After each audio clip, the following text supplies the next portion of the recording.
l'he escrit ara, però és com el mite de Narcís, de mirar-se al riu, però clar, és un home vell que veu el seu Narcís, el jove i el riu, la séquia i la verdor i la besada de l'aigua, i l'ésser llum que engendrava, matins de cels fràgils, la més fràgil peranyina que al recer del cor les tenies, plena, nua llum.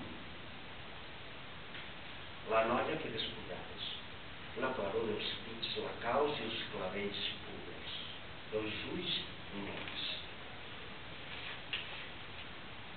Però els ulls nets que em miren encara, el bosc obscur intens d'abans de l'home.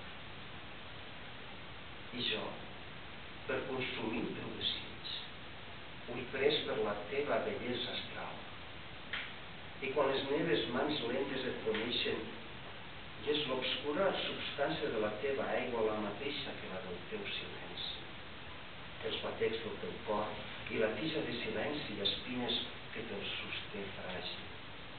I crides i brilles tota, estremida com una ombra d'aigua, fosca delícia acabada de coar. Sol vell, llum d'ales fet a mans narcisos, i et fons a la mà àvida, nu, espit d'aigua i fang. La llet verge i el màstec d'olor, l'olor tendre del ventiscle, encara a la boca. Moltes gràcies.